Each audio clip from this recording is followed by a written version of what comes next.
it's here, the technique video for this sweater. I love it. The quilted pullover. If you'd like to purchase the pattern, it's available on Ravelry right now, and the link is in the description below. If you like the hands-on technique, they are available in any of my workshops that I have on knitarainbow.com. So enjoy. Crochet cast on. Let's get started. What you're going to need is a crochet hook.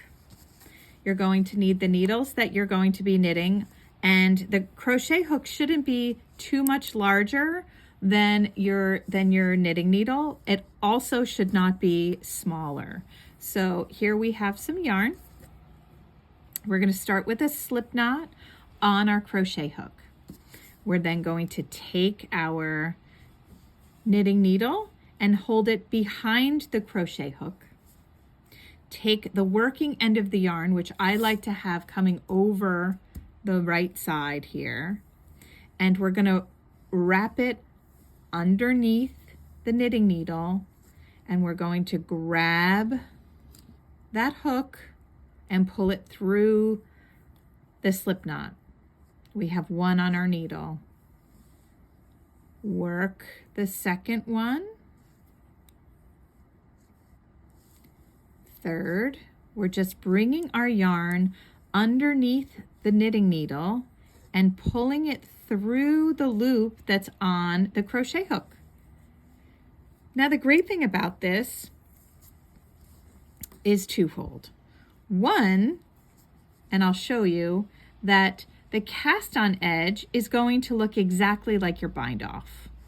The second thing is look at my wee little tail here. There's no tons of extra yarn that you've used, okay? And the thing that could go wrong with this is if you're too tight with your cast on. So that's why it's good to either use a size up on your crochet hook than your knitting needle, right? You don't want to go smaller, and you don't want to be like super, super, super tight. But this goes by very fast. And then when you're one stitch away from how many stitches you have to cast on, so let's say we have to cast on 10 and I have 9 on here, you're going to take that last stitch that's on your crochet hook and put it on your needle. So now you can see that when you start knitting this, it looks like a bind off. Now, this is another thing, and this came out of necessity for me. One time I was going to use this method and I didn't have a crochet hook. So what I did was I used my thumb as the crochet hook. So I put a slip knot on my thumb. I held it up against my needle. I wrapped the yarn around the needle, and then I pulled. There's a little extra step. You have to pull a little bit because my thumb is much bigger. But this way is another way to do it. And I figured that out because I didn't have a crochet hook.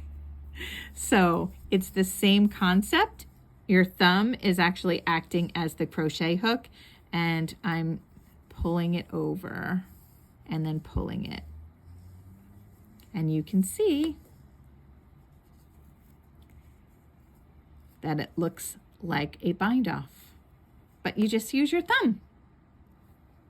If you're receiving value from this video, please consider liking the video and subscribing to my channel. It really helps me out. Thank you so much. Here I have my 2 panels, and I have them together on this needle, this 24-inch needle. So one thing that I suggest you do is weave in your ends as you go. And so I have been weaving in my ends. So a good thing to do while we're here is to, cut your ends and get everything cleaned up so that when we go to seam, we don't have a bunch of ends bothering us everywhere, right? So I've already weaved my ends in as I went along, so I'm just snipping those. Now, I'm assuming that you started your first panel like I did and forgot to leave a long tail for casting. So for seaming. So that is what we're going to go over after I finish cutting these.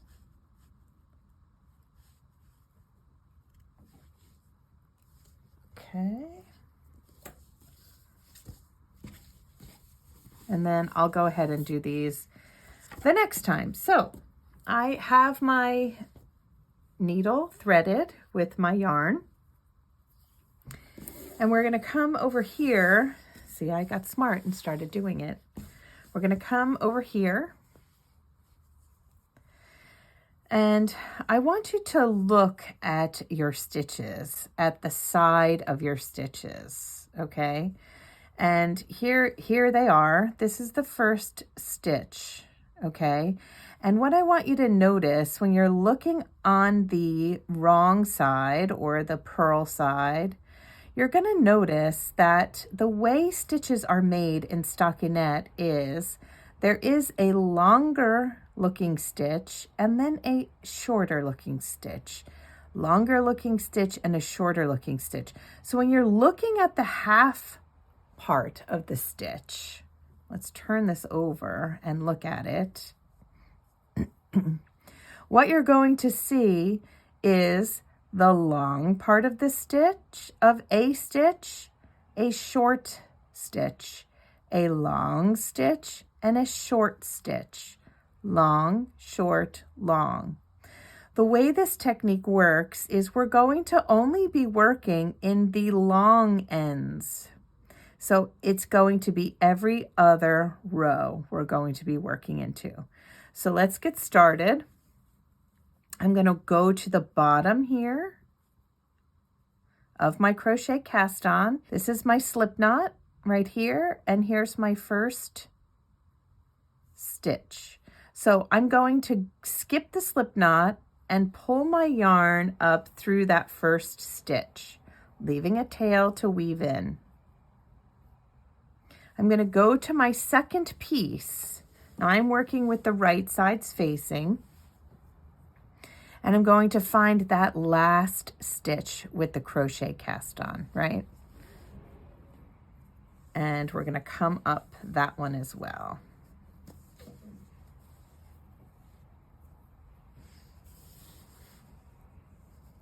Wonderful. Now, what I'm going to do is make sure I'm holding on to the end over here with my thumb just so that it doesn't come apart. And this is the other end. See how much easier it would be if I just was going to be working with this end, but now I have two ends. You know, these are some of the reasons why you don't like to do this, because you have a lot of stuff going on here. Now what I'm going to do is I'm going to go through that first stitch once again and pull. And now we're connected. All right. Where we go from here is now we're going to go into the meat of our work. Now the first stitch that I see here is a short one. We're going to skip that and we're going to go down into the long end, skip the short one and up the next long one and pull. And now we're going to go back to this side. This first one happens to be a short one. So we're going to go long, skip the short in between and go long. All right. Coming back over to the other side, we're going to go down from where we came, skip that little stitch, and here's the next long one. Down from where we came, come up the long one. this small stitch right here, it almost isn't really a factor, right? It's so small. Over here, we're going down from where we came, skipping that small little stitch and going up the long side again. And once you see it and once you start, it goes very, very quickly. Now, you can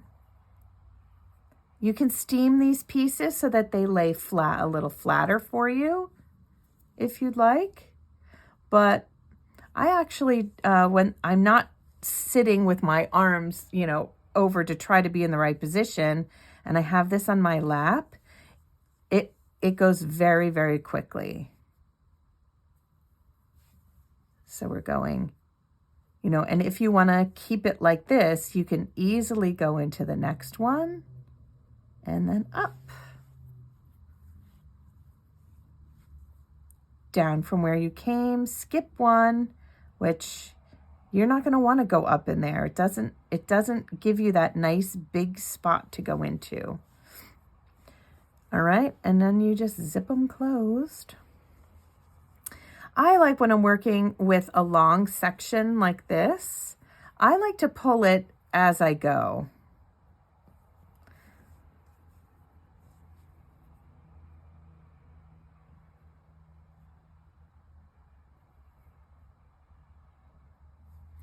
Again, if this were in my lap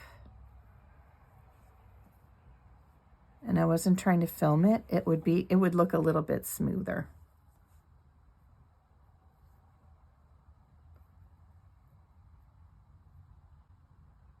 But it's far away. There we go.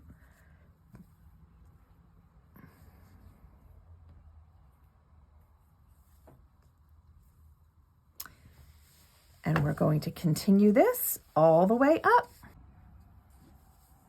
We are coming up to where we have the 4 colors coming together. And so there are a couple times where you're going to have to figure out where is the short and where is the long, okay? Because when I come back down here, right, and I want to go skip one and go into the next one, that's actually the short. Okay, so what I'm going to do is I'm going to go down from where I came and just come up the next one, okay, because that's the long. Down, here's the short, here's the long, and now I can continue, and then we'll pull that together. So just be mindful when you are coming up into the next coloring here. There, see?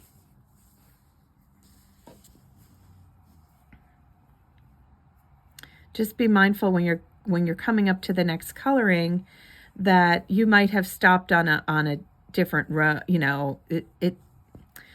just always want to use the long sides.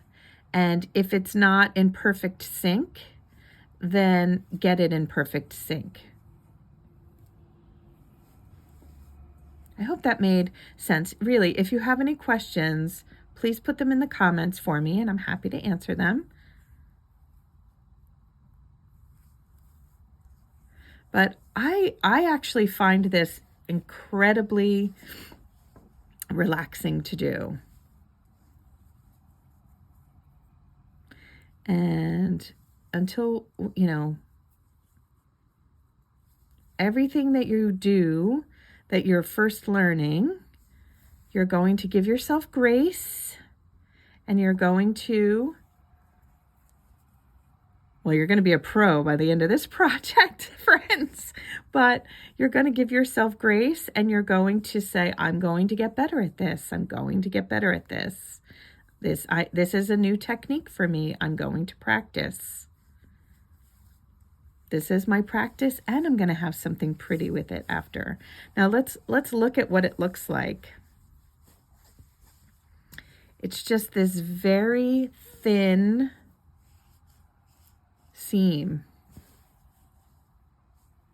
Now we can take these ends and just weave them into the seam. And my suggestion is, with all of the ends, don't leave it all till the end. Unless you don't care and you like, you like weaving in ends as much as I like seaming, then that's fine. But I find that if you periodically stop and weave in your ends as you go, it will be much, much easier for you in the end. Especially when you're doing all of the blocks in the front and the back. Weaving in your ends as you go is just, it's a game changer because you're all done. You just snip those little things and then you can save all of your panels and seam them all at one time, or you can do like I'm doing, and as soon as you finish a panel, slip it on your weighting needle and seam it. Now, I keep talking because I want to get up to the next point here where we have 4 different blocks coming together to see if that happens again.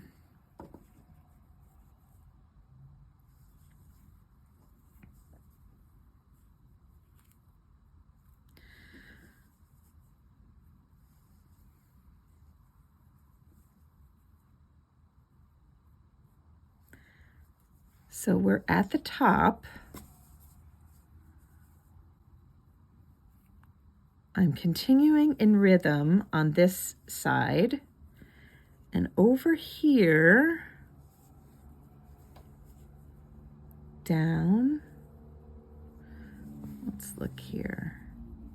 So we have a long one here, and we have a really long one here. What? Oh, is that my end? Oh, that's my end that I didn't weave in. All right, so practice what you preach, Kay.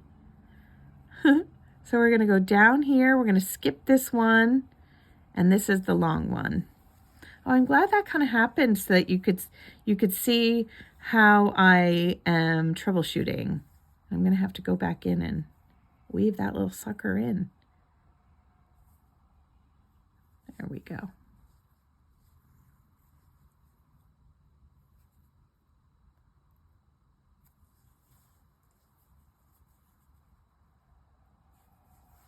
Okay. So when you're making your strips, if when you're starting your first strip, you leave a long tail, it's much easier to weave in. So let's get ourselves situated here and I'll show you how to start. So I have already seamed the front and all of the back. This is actually my last part of the front. All right, so what we're going to do, the yarn is coming out of this one. So I'm going to go over to the next one and I'm going to go in that first stitch. It's very easy to see unless you're doing it wrong. Oh, you're going to go into the first stitch, which is right here, and you can see there's that crochet chain. You can see that going across. So we're going to go through that first stitch. We're not talking about anything going up the sides. We're going into that first stitch. We're going to come back and we're going to go into the first stitch on the first one. You can see that the yarn is coming off of the slip knot here, but this is the first stitch. So we're going to come up here. And now I'm just going to go up one more time on the other side. Since we're over on this side, we're going to start over here. So turn your work so that you can find your long. Here's a long one. Here's a short one. Doesn't look very long, but that's where we're going to go in first. So we're going to go down and up. We're going to go to the other side. Here's a long, a short, and it doesn't look very long, but that's the one we're going to go into.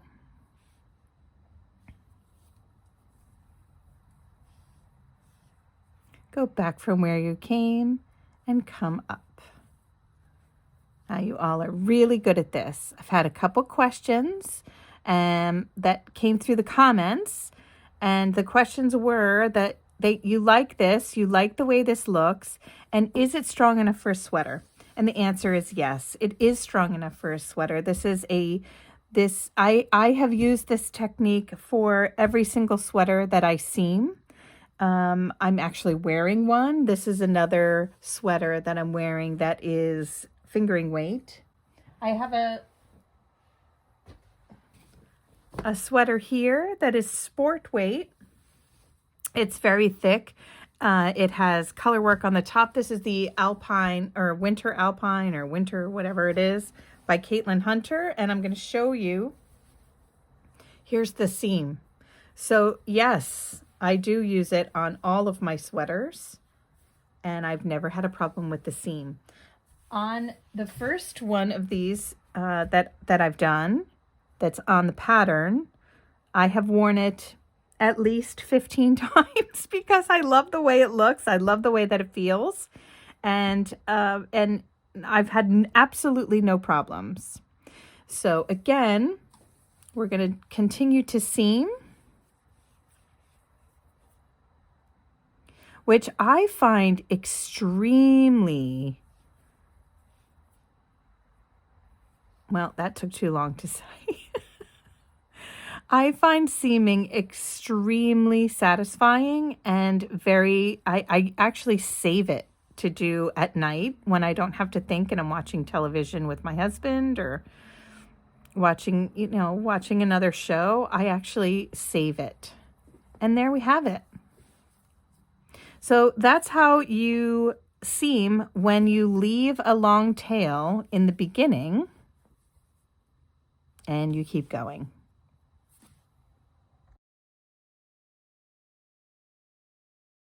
I have my front, which is on a needle. You can see the neck is starting to take shape here. I put a barber cord on the center panel, and you will notice on the center panel that the pattern says to do 4, and I had a couple people ask for 4 squares. So we have 1, 2, 3, 4. You'll see that there's a 5th square. And I had people asking me if there was a way to make the neckline smaller. And so what I did was I knit 10 rows of a 5th one. And then so I adjusted on the right and left neck block. I adjusted where I knit for 10 rows and then worked the neckline decreases just as you would. And then instead of having, I guess it ended up being 12. So instead of having 20 rows to knit up, I only had to knit up to wherever it came to 38. So that was either 10 or 12 rows. I can't remember. And so that is how I am making the neckline a little bit smaller. I just finished doing the seam for here, and now we're going to do the 3 needle bind off.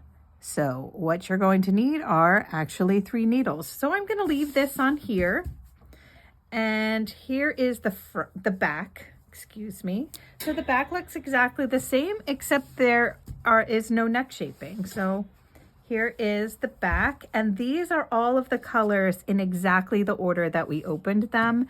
And I have to say, I absolutely love it. I don't think there's going to be one that I dislike, because I just love the way all the colors are. And when I was finished with that one, I put them on a barber cord. So what we're going to do is with the right side facing. So when you read that in a pattern, oh look, I have the same ones here. and here. Holy cow, that's so weird.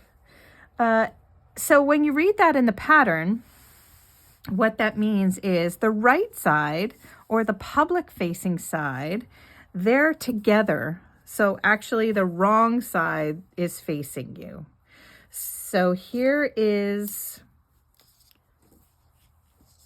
this shoulder, okay? Which means I'm not going to take both of these off. I'm going to only take the same number of stitches that are here, which whatever it is in your pattern, then you're going to take the same amount off and place it on your needle. So we know whatever that is in the pattern, that's what you're going to do. So I'll do that right now.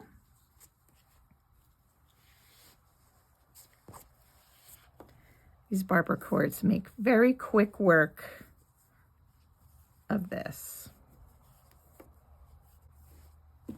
I have to count how many I have.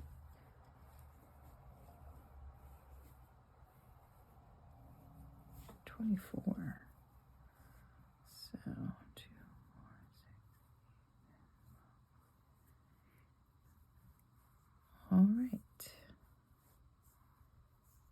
So just going to show you how I would do that. I'm going to pull the barber cord a little bit, double check, double count.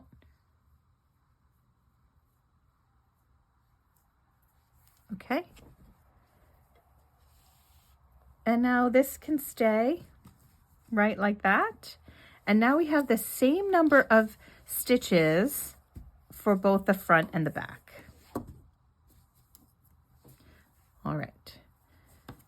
Now, here's something that's kind of stinky. You're going to have to find a piece of yarn that is that is the same weight, and we're going to have to use it.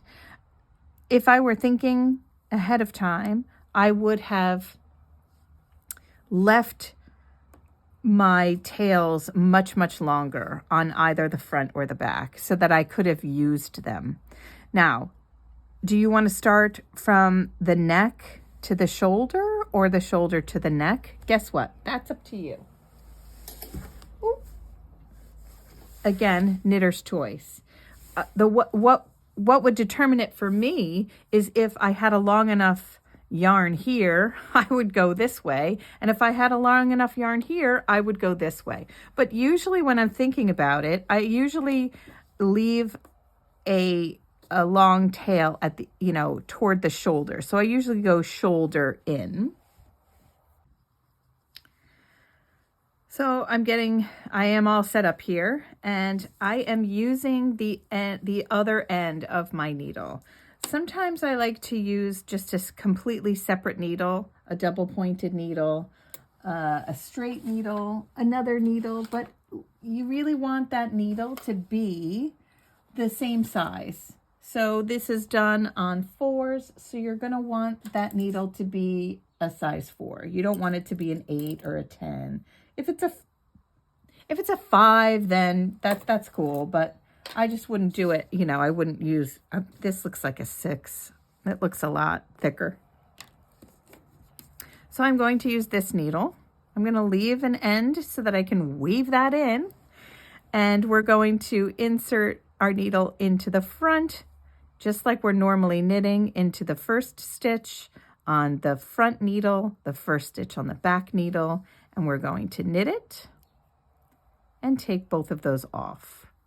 We're going to do the same thing, knit into the front on the front needle, knit into the front on the back needle, and pull that off. And then simply pull the first stitch you knit over the second. So it's just like when you are regularly knitting. Knit, knit, and pass the stitch over. So we're going to knit, knit, pass the stitch over. If we were continental, whoops, let's pass the stitch over though.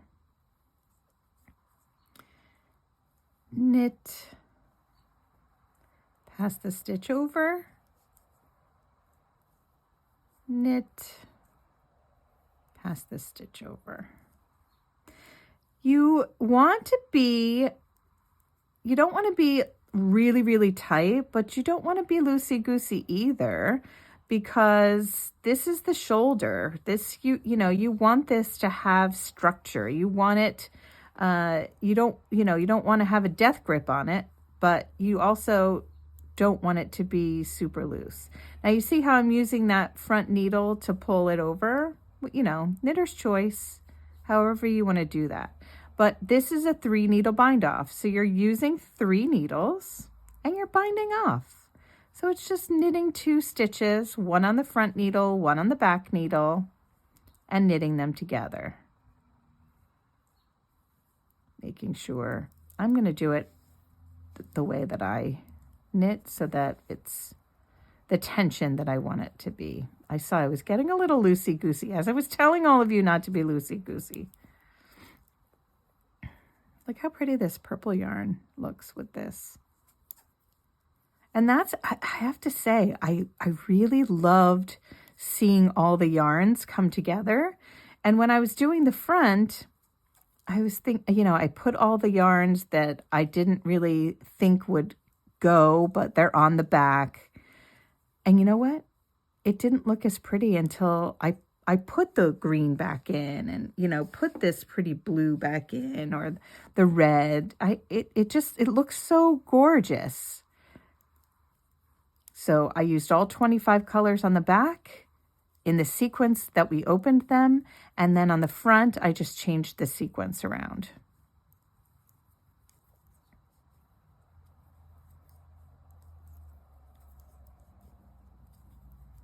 So you're going to repeat that all the way across until you get to the end, and then do it for the other side.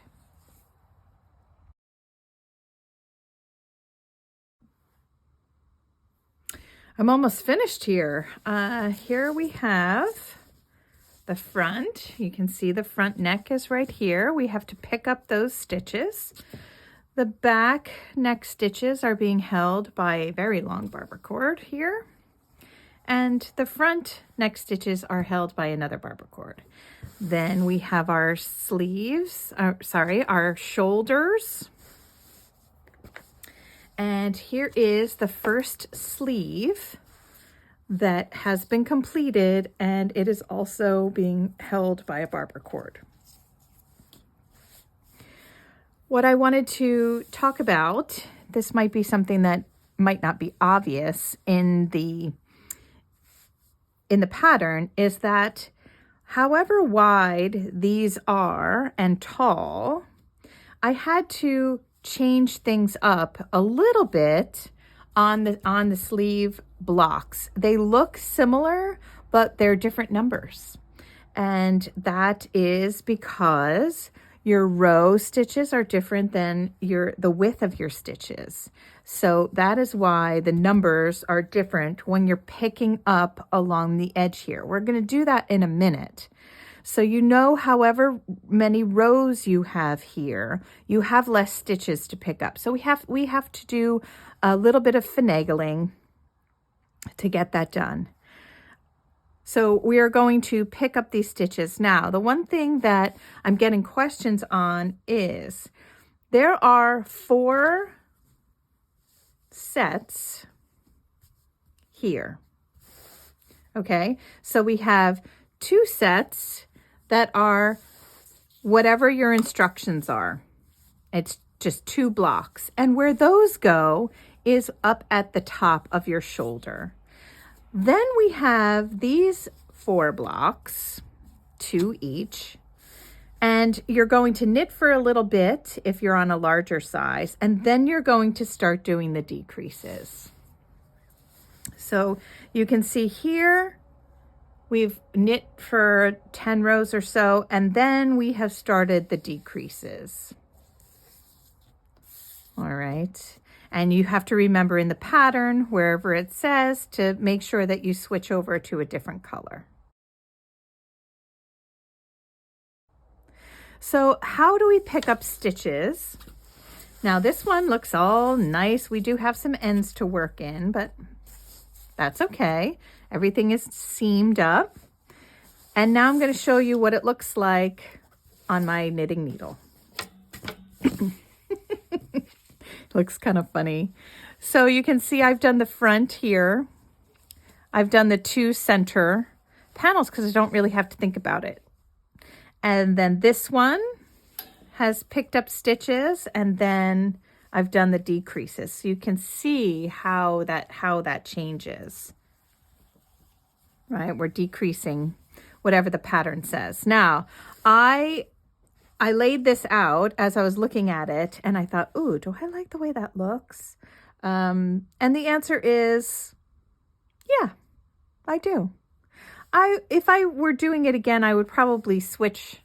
I would use a different color here. It's just too close to this one. I don't mind the green. So that's a decision that I have to make. Do I want to reknit this? And I may. You know me, I probably will. But let's pick up, so you can see that I've done the one, it's plain. You're just knitting as you were knitting these, just different numbers. And then I've done a decreasing one. And on the back here, we have one completed where it's the stitches are, everything is the same. And now we have one more to do. Let me turn my knitting around. And you see that I have not seamed the side yet. I did seam this side once I had seamed the sleeve. And actually the great thing about this is that the thread that I used down here to seam went all the way up. So this is one large seam. So what I did was I seamed all of these together, and then I came down here and I started seaming, and I realized, oh my gosh, I'm going to have enough to seam the whole thing. So when I got to the arm, where the armhole begins, I just went around a couple times so that, you know, so that it just kind of anchored here and then went out to the end. And that is how that worked. So we are going to do the last block here, which it starts with a certain number, and then we start decreasing at the beginning of the row, and it's every 4th row, I believe. I don't know, it says it on the pattern, but I wanted to show you how I pick up stitches. According to the pattern, you're going to pick up a certain number of stitches. So I always start down here, right at that very first stitch, right here, right? Now, when we're seaming, we're talking about just this very edge. But when we're picking up stitches, we want to see one full stitch. Now these stitches are moving up this way. If I held it this way, you would be able to see the stitch. Whoops. See how you can see the happy heart stitch? Okay, so we're going to go into this first one. What color am I going to do? Let's do this color.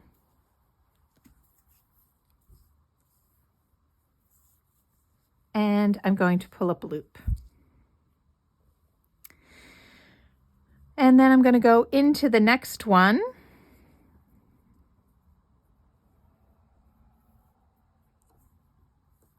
And pull up a loop.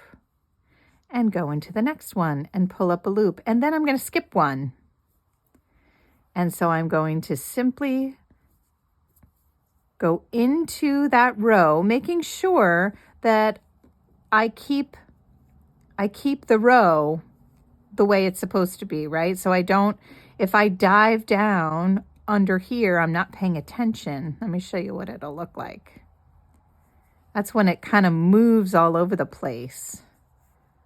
You see that? So we don't want to do that. We want to stay in the same row where we are. And my favorite thing is I usually pick up 3 stitches for every 4 rows. And the way that looks is, well, here's 3 stitches, skip 1, go into the next one and knit 3 stitches. 1, 2, 3. Now, for this pattern, for this one block, I need to have 30, I guess according to my size, I need to have 36 stitches. And before you get all the way to the end and realize you don't have enough or you've knit too many, visualize what the center is. Okay?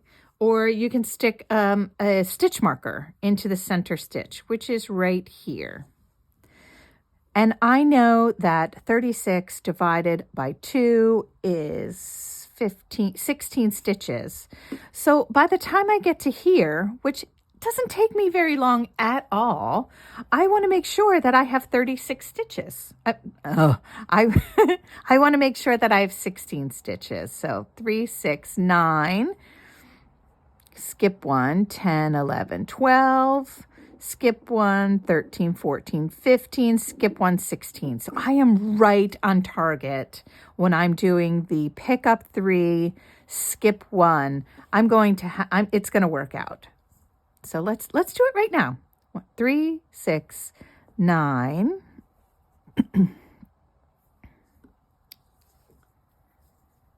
10,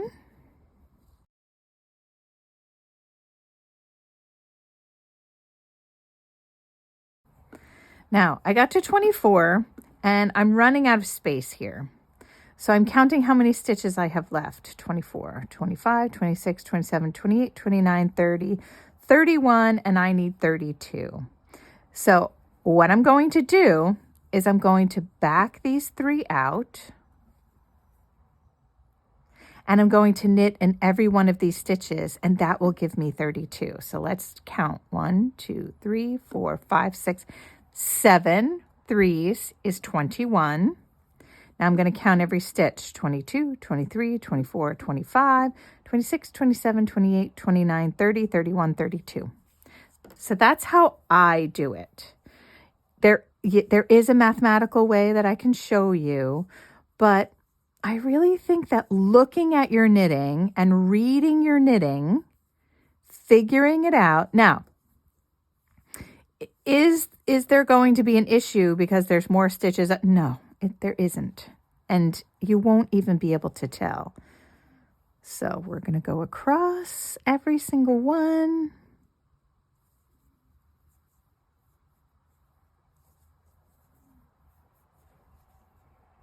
And before I spend all of my time knitting, I'm going to make sure that there are the right number of stitches here. So 1, 2, 3, 4, 5, 6, 7 threes is 21, 22, 24, 26, 28, 32. So that's how you pick up the stitches when you're knitting, and a little bit of the sleeve. I think I'm going to update the pattern so that it is a little bit easier. I have been answering some questions to help with where you're picking up. You're using these 2 blocks. I'm picking up the stitches. This is around the bottom of the sweater. And this is where the wonderful Crochet Cast On comes into play. But for every block, however many blocks that you have, because you're seaming them, 1 stitch gets eaten up on one side and 1 stitch gets eaten up on the other side. So when you're picking up your stitches, pick up the amount of stitches that are 2 less than whatever your size block is. All right. And a quick way that I figured out with this one is, see how right here there's this little, it looks like the Crochet Cast On has gotten squeezed together here. I skip that and then I pick up and knit 1 stitch for every crochet cast on, and I come across and it goes all the way over. So I finished this one. See how it comes all the way over, and it does equal 2 stitches minus what I cast on. So that is how you're going to skip this one that looks a little like squeezed together here, and you're going to pick up and knit 1 stitch for every one of these crochet cast on. And then you can see on the other side that really pretty ridge.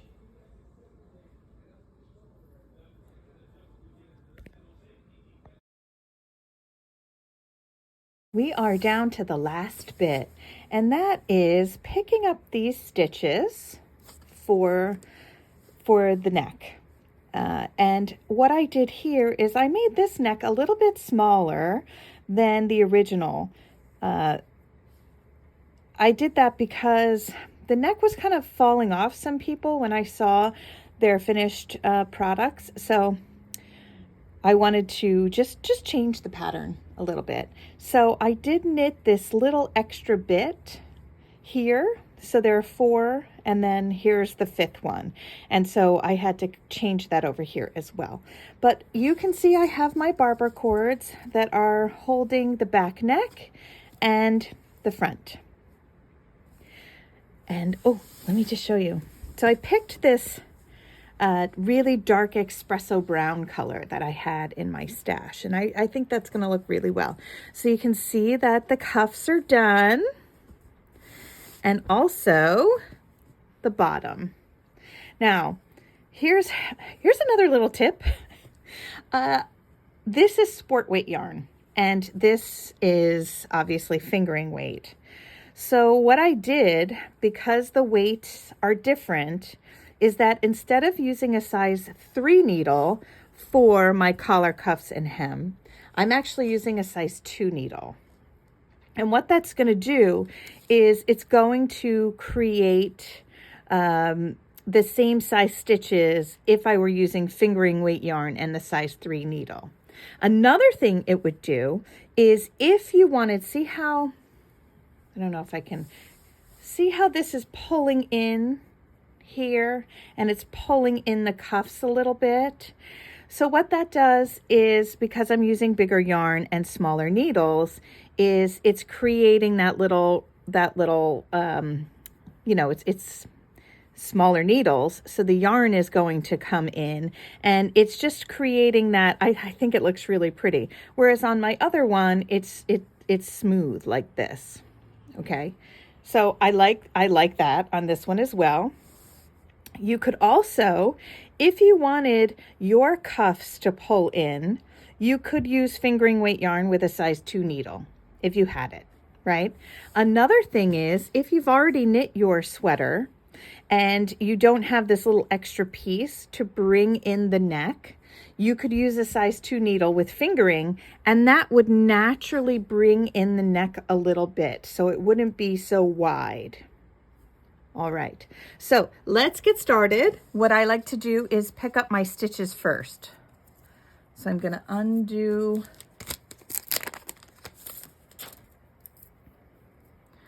undo my barber cords and place those stitches on my needle. Now I'm going to be picking up a bunch of stitches here, so I can use the 24 inch.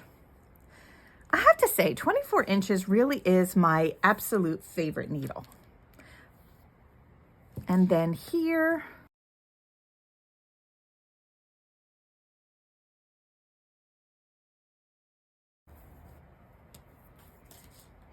okay, so you can see that I have the stitches laid out this way.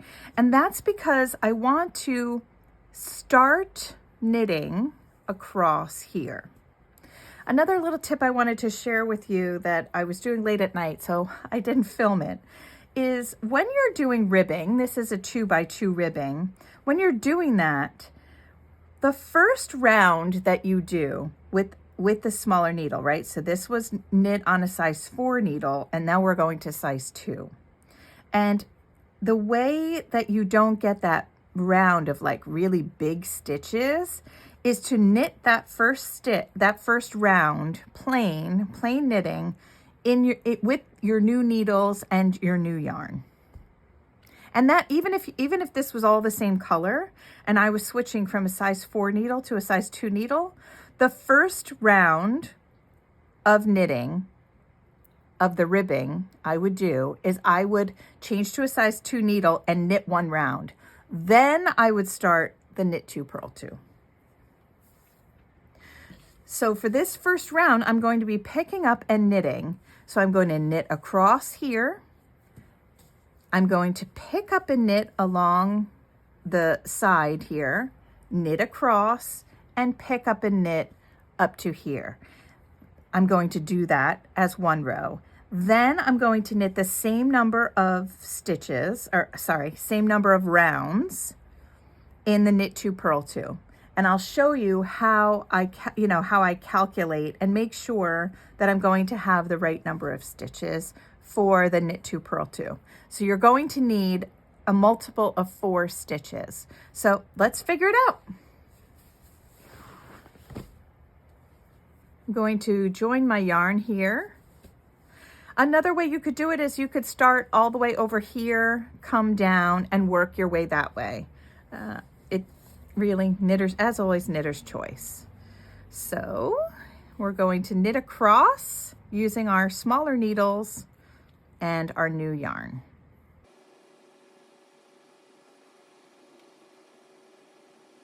Here's a point where I am coming up to a seam.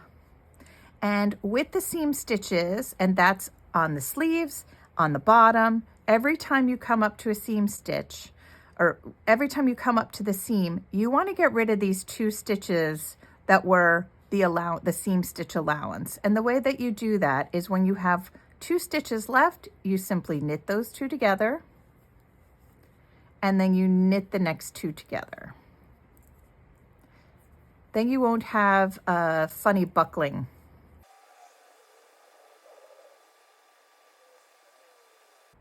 We're coming close to another seam.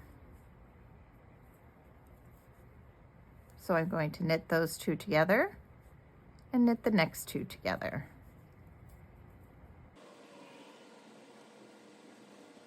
Right, so we've knit across the back.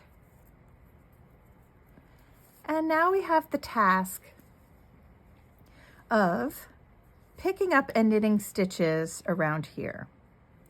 One thing that I do like to do is that's my seam stitching, is over here, I'm going to pick up, this is the shoulder where we join the shoulder.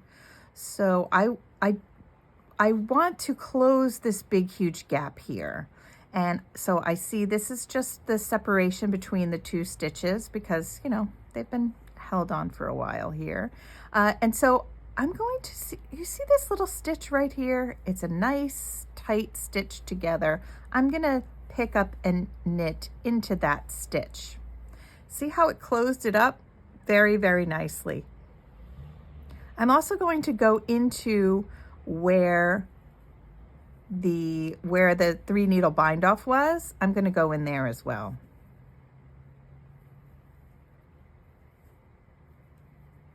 See how that closed that gap up?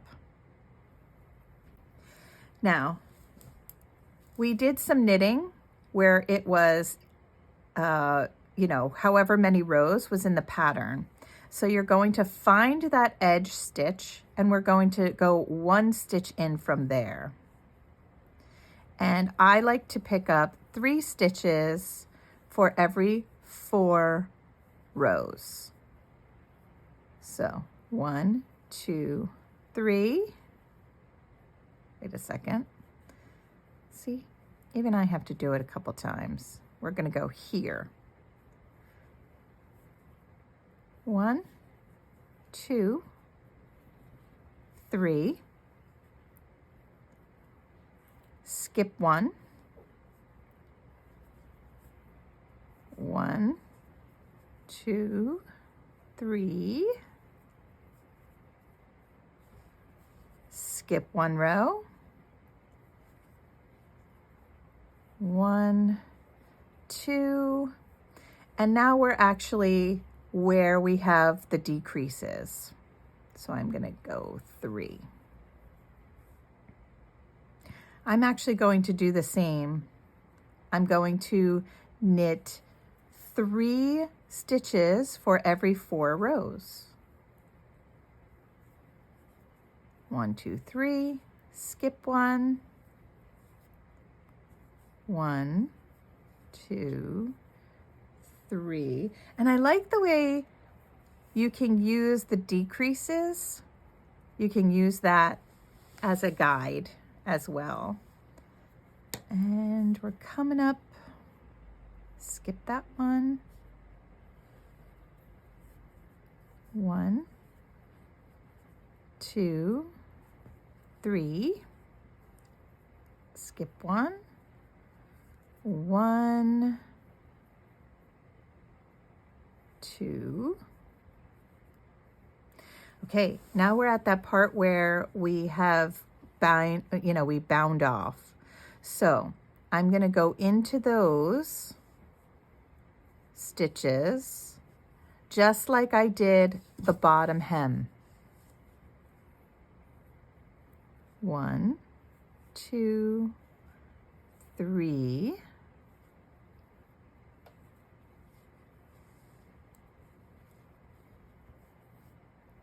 Okay, so we're at a join. Okay, so I'm going to skip that 4th one and I'm going to knit these 2 together.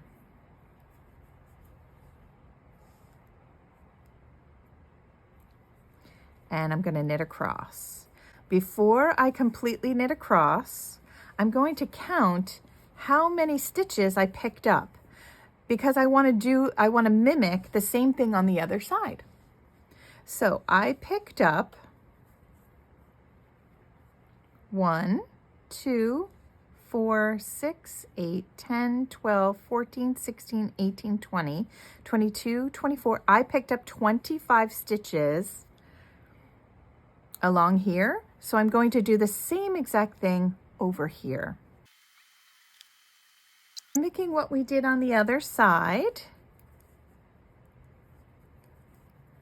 Here we are at the seam. I'm going to knit these 2 together.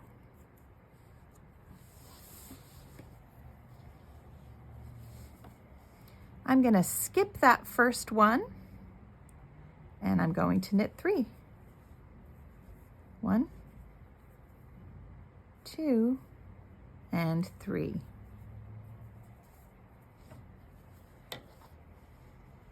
And now I'm going to go up.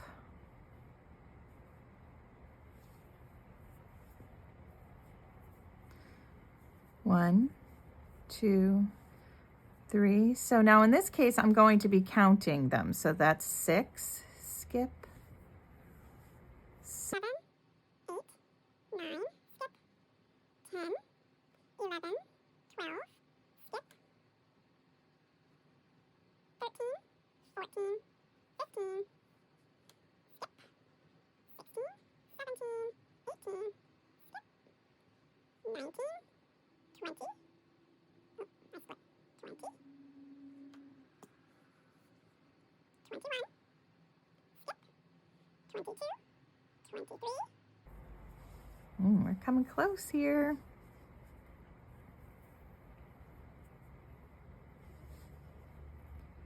24.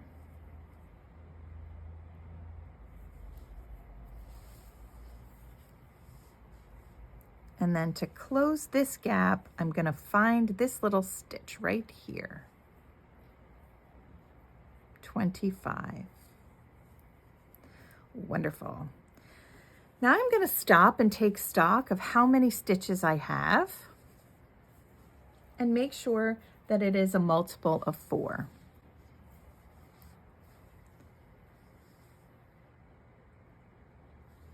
Now, one thing you can do is you can count each of them, or you can just go 1, 2, 3, 4, 5, 6, 7, 8, 9, 10. You see what I'm doing? Now I have 40 stitches, right? 10 times 4 is 40 stitches.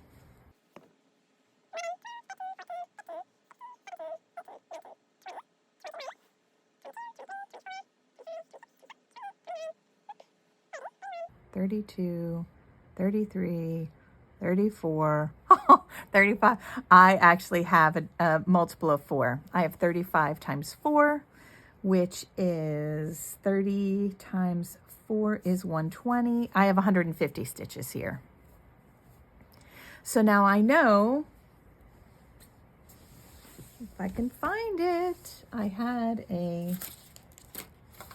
a little marker, but you're going to slip your marker in here and you're going to work your 2 by 2 all the way around. Cool, right? I have finished the neck. See how nice and tight it is? It's totally different than the first one, which I really like. But what I wanted to show you is a little bit of a finishing technique. So I want to show you here. It's a little bit open right here where we probably skipped something. Something happened like every spot where there was a join, some type of join. Not necessarily here, but like in the corners where the 3 needle bind off was, some of these stitches were a little bit big. Over here, same thing. And so you can see right here, this stitch looks a little bit big, and it's right in the front of the garment, over here as well. So what I want to show you is how I fix those spots. And I mean, I do this on pretty much everything I knit. I usually look over. Now these are going to become nice and straight when I go ahead and block this, but these may resolve themselves, but it's a little bit too open, too open for my comfort. So let me show you how I do that. I knew that would happen because it's, you know, in a spot where things are going to be a little bit different. So I left my tails.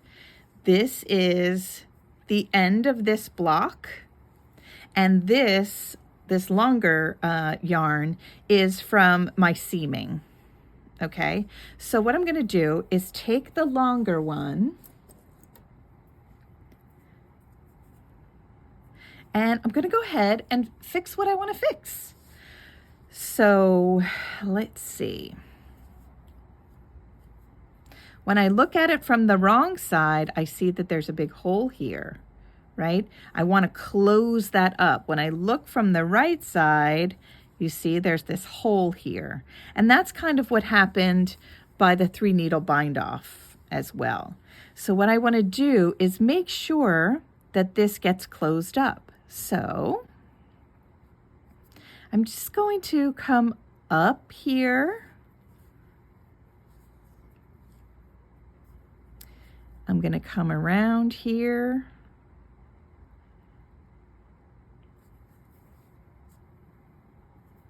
Come around here. Right? And this is all just from kind of looking at it. You know, there's really no way. Now look, I pulled on that a little bit and it closed it right up. So I'm going to come up here.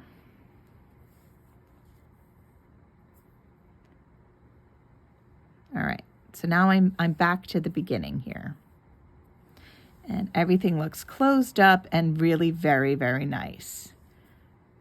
Now, over here, I'm looking from the right, looking at the right side here. And I see that this looks kind of big right here, but that could just be that I need, nope. I'm going to use this one and close this up. But before I do that, you know, this is already on the needle. And I'm going to want to come over and work a little magic over here and close that up. So I'm going to, here's that spot. So we're going to work my yarn over to that spot. I'm on the wrong side right now. All right, and here's the first spot. I don't really like the way it looks.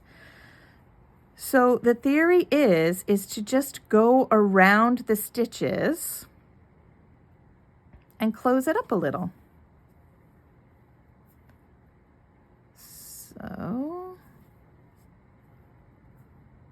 going around this hole. So I'm just kind of bringing the yarn around. See how I did that? Now let's see what happened. This is this hole that I'm talking about when I close it. And it did exactly what I wanted it to do. It closed that little gap there so you can barely see it. So now I was like, oh, that worked really well. Let's do this one over here.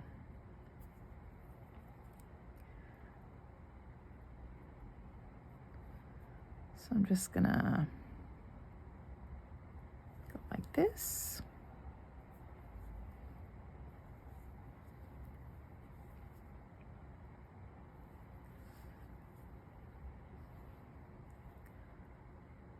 Go around like this. Come up here to kind of anchor it. So you see how I just worked my way around? All right, and that is right here. So let's pull it. See what it did? It just tightened it up. And I love the way that looks. What is that little knot there? Let's see what that is on the other side here.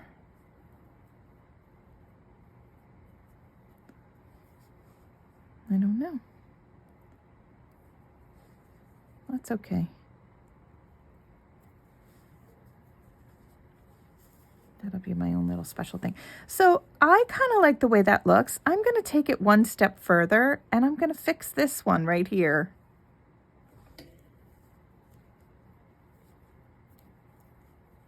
It's right here. So I'm going to come back. And I'm not pulling tightly. You know, I'm keeping up with the tension.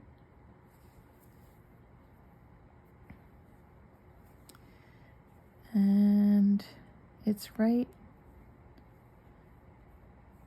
here. Right, so it's this part right here. So we're gonna come up and go around it. And then we're gonna come back, right? Like anchoring it.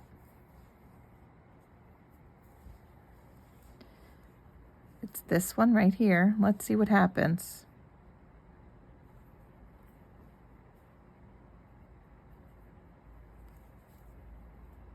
I love it. So the point of this, now I'm going to just weave this in and then work this one the same way. So the point of it is, whilst I'm doing this, is that leave your tails for a little bit to see if you might actually need them when you want to like fix something on the right hand, you know, on the right hand side of the garment. You can absolutely use these tails as a, like a, not really a band-aid, but kind of like a suture. All right. Now that one's finished.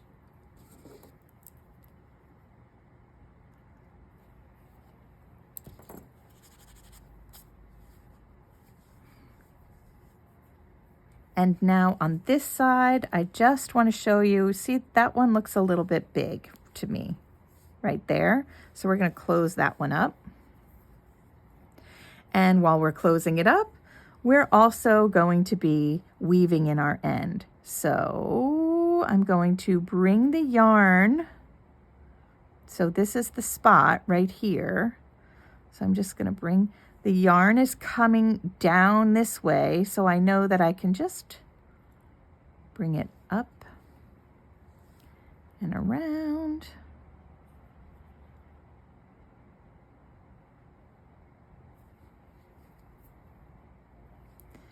And I'll actually kind of do it again. Now, let's watch what happens.